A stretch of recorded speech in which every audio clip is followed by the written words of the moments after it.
10 years ago, I bought a Cessna 182 and it forever changed my life. And if you have the dream of being a pilot one day, let me encourage you that it is absolutely possible. When I started, I felt like I was on the outside looking in, and I still vividly remember being on the outside of Addison Airport, walking along the fence there with my dad one time when I was little. And it was a cold front. There was literally ice everywhere. We were on the outside of this fence looking in on all these 172s just riding out the winter storm and just like these airplanes sleeping there. And I vividly remember thinking, man, what would it be like to be on the other side of this fence? Like, I almost get teary-eyed about it. Like, what would it be like to be on the inside, not on the outside, but what if I had a key to a plane? What if I could get in one of those planes? What would it be like? What would it smell like? What would it feel like? Like, what if? And I didn't know how, but I knew that that's what I wanted to do. And I was so thankful that a few years later, my parents were so supportive of me. When I was 14, I started taking flying lessons. And I never took that for granted. I was always deeply grateful to be handed the keys to a plane. It wasn't my plane, but it's like for an hour, it felt like mine, right? Like they would hand me this binder. You open the binder and there'd be keys and the little 3-ring binder. I'm like, oh, there it is. And I'd get to walk through that door that before I didn't get to walk through. And there's the airplane. Didn't know how to pre-flight. I had no clue what I was doing. I was 14, right? But I had a key and I was walking inside the fence. So I was working on flight training and I eventually got to solo on my 16th birthday, which oddly enough fell on a Sunday. And so my parents drove me to the airport with an instructor. We flew over to Mesquite. He got out. I flew by myself, came back, and my parents drove me home. So I flew by myself before I drove by myself. The next morning I went and got my driver's license. It's funny the way that worked out. And then you can't get your actual license until you're 17. And so shortly after my 17th birthday, I got my pilot's license. But that's where the story kind of takes a turn, because once I went to college, I didn't stop flying completely, but for the most part, I couldn't afford flying. And so the only flying I was really doing was whenever I went home to see my parents, and my dad had a Super Cub. And if the weather was good, a lot of times it wasn't, but when it was good, I tried to go fly the Cub a little bit here and there and just do whatever I could to try to stay current. But it was hard. Like, I couldn't afford it, and life got in the way. And I wasn't really flying that much, and that deeply saddened me. Maybe this is something you can relate to. Like, it was something that I have been deeply passionate about for a long time. I love airplanes, love aviation, and I wanted to do it so badly, but for all the reasons I just mentioned, I just couldn't. And that really weighed on me. And so if you're feeling that way, you're like, man, this is a dream, but because of all these circumstances, just now isn't the time.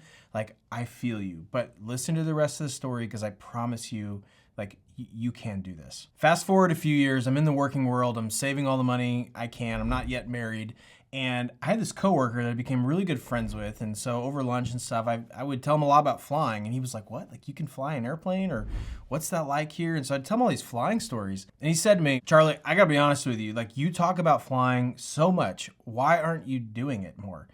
And I really thought about what he says. You know what? I do want to go back to flight school. I don't have the Super Cub here. It's in another city. So I fly it then, but I don't really fly here. And so I decided to go back to flight school. I wanted to get my instrument rating kind of as a way to get back to flying a lot more often. And that can be a really helpful way to jump back in if you take some time off, go get your next rating or whatever. So a few nights a week after work, I was flying, and I did all but one of my flights getting my instrument rating at night. And that is one perk of the instrument rating. You can do it in the dark if you want to. And so that was my rhythm. I'd work all day, and then I'd go to the airport, and the next day I'd tell my friend Paul, he's like, so where'd you fly last night? I'm like, oh, last time we went out to Tyler and, flew in the clouds and whatever. And so that was just kind of my rhythm for a little bit. And then I finished my instrument rating there at Addison Airport, and I started renting airplanes. I started renting 172s. Which was a lot of fun, but it feels like the only time I could get access to the airplane was at Wednesday nights at 8 p.m. And so I have a lot of really good and expensive photos of the Dallas sunset from a 172. But every time I was getting a bill for really, was the sunset worth paying that much? And I was like, man, I kind of want to buy an airplane, which felt like a crazy sentence for me to say. I knew I aspired to that, but I never really said that out loud. Really? Can I do that? Is that me? And so that felt weird, but I started saying, and I talked to my dad about it. I was like, you know what? I'm renting enough. I think it actually makes more sense to buy. What if we do it? So I spent a lot of time just trying to crunch the numbers, making sure this wasn't gonna financially ruin me, but really just make sure that I could afford an airplane and still live within my means. I could spend less than I made. And once I checked that box, and I was like, you know what? I'm flying enough. I want to fly more. I have the money to do it. All these things were green lights to buying an airplane. The next step presented a huge roadblock for me, and like the momentum stopped because I didn't have anywhere to put it. I didn't have a hangar. And even back then, 10 years ago, hangars were really, really difficult to find. But that's when something really, really cool happened. My dad surprised me on my birthday with this little rolled up piece of paper with a ribbon on it. He's like, here is your birthday present. I was like, what the heck is this? Opened it up, and it was a temporary lease to a hangar in the hill country. So I didn't even live there. This is like a 5-hour drive for me. He's like, look, I know you don't live here, but you visit often. I know you want to buy a plane. Like, this doesn't solve your long-term problems, but I found a hangar here and I signed a lease on it. Like, this is yours, go buy a plane. And I was blown away. Like, my parents have always been enormously supportive of me in aviation, and I've been so grateful for that. And that just felt like such a huge unlock. I was like, well, I have an empty, like the next day we just like stood around the hangar. I was like, we have a hangar. It's like, I don't even have a plane, but like, we have the hangar. We have somewhere to put it. It's like, okay, cool. Now let's go find the plane. So I started thinking about, well, okay, what kind of airplane do I want? Originally, I was thinking like a 152 or a 172 or something. I flew a 152 that was for sale. It was very inexpensive, but it was very nice. And I almost just bought it because I was like, it's there. I have the hangar. I'm glad I didn't because it was going to be too small. It didn't really fit my mission. But I was thinking about a 172 or maybe like a Cherokee or something. And I'll never forget it. My flying mentor, Bob, who was also going to be my broker in this because he had bought and sold a ton of airplanes. He's a mechanic, instructor, like perfect guy to do this. He called me. He said, Charlie, I've been thinking a lot about the airplanes you want to buy. And I'm not trying to tell you what to do, but I want to go out on a limb here and just tell you, buy a 182. And I had a little bit of 182 time. It was mostly 172 Super Cub and a little bit of 182 time. And he said, if this is the first and last airplane you ever buy, get the 182 because it'll be able to do a little bit of everything and you'll never regret it. I said, well, that's great. Like, I don't know if I can afford a 182, but you're right. Like, if I can find one, that'd be awesome. Here's what happens next. 24 hours later, I get another phone call from Bob. And he said, hey, look, I know we just talked 24 hours ago, but I found your 182. And he goes, and I'll never forget this. He says, and if you don't buy it, I will. Because it had just got a new engine put on it, had really good paint, recent avionics updates, good interior, and it was reasonably priced. There was nothing wrong with the airplane. The seller was just looking to get out of aviation, and there was a deal. And so started looking at it, I was like, holy smokes, like a day ago is when I said, yeah, let's get a 182, and here it is. And so it felt like it was starting to happen fast. So Bob calls the seller and says, look, and it was in Florida. We were in Texas, it was in Florida. He goes, look, like we'll be there in 48 hours. Don't sell the airplane, we're on the way. So 48 hours later, I take off from work, and my dad and Bob and I fly a one-way ticket flight out to Florida to go look at this airplane. We do the pre-buy inspection.